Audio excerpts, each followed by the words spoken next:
నమస్కారం గురుజీ. నమస్తే తల్లి. పాదాలు శతకోటి వందనాలు. మా ఆశీస్సులమ్మా. ఏం చదువుకున్నావమ్మా? నేను డిగ్రీ ఫస్ట్ ఇయర్ చేస్తున్నానండి. ఓ, ఇంకా చదువుతున్నావు? Degree first year. Degree first. ఏ గ్రూప్ తీసుకున్నారు? బీకామ్.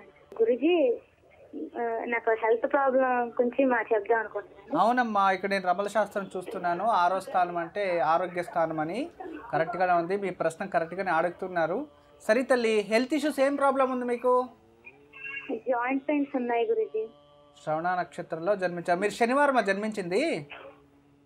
శనివారం అండి అనుకుంటా. శనివారం.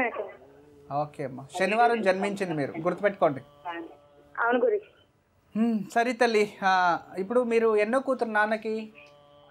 2 అండి. Second daughter. అవునండి. ఓకే, మీ అక్కయ్య ఉన్నారా? అక్కయ్య లేదండి, అన్నయ్య ఉన్నారు. అన్నయ్య ఉన్నారు. డాటర్లో మీరు ఒకే కూతురు అయితే? అవునండి. సరే తల్లి, ఏం ప్రాబ్లం ఉంది? హెల్త్ ఇష్యూస్ చెప్పండి. రొమటైడ్ ఆర్థరైటిస్ అనే జాయింట్ పెయిన్స్ లాగా వచ్చేది. ఎవరి మంత్ నుంచి ప్రాబ్లం ఉందండి. మీకు 12 సంవత్సరాల నుంచి? అవును గురుజీ. ఓకే, ఎవ్రీ మంత్ ఒక ఇంజెక్షన్ కంపల్సరీ వేసుకోవాలి? అవును గురుజీ. లేకపోతే మన చేతులు కాళ్ళు అలాగే బిగి తీసుకొనేస్తాయి. అవును గురుజీ. మనం ఏమి చేయలేకపోతాం. రైట్ లెగ్ ఆపరేషన్ కూడా అయ్యింది గురుజీ. ఓకే.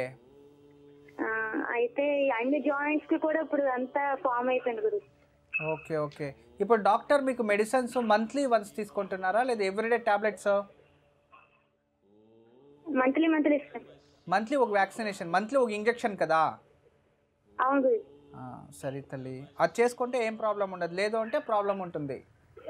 అవును గురుజీ, కొంచెం డోసు వేసుకుంటే బాగుంటుంది గురుజీ, లేకపోతే మటుకు పెయిన్స్ వస్తున్నాయి గురుజీ. సరే అమ్మా. కూర్చొని కూడా వెళ్ళలేకపోతున్నాను గురుజీ అసలు.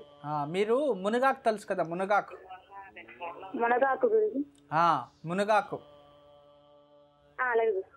రోజు మునగాకుని ఎవరి చేతులన్నా తప్పించుకొని లేదో ముందుగానే తెచ్చి ఏదైనా పెట్టుకొని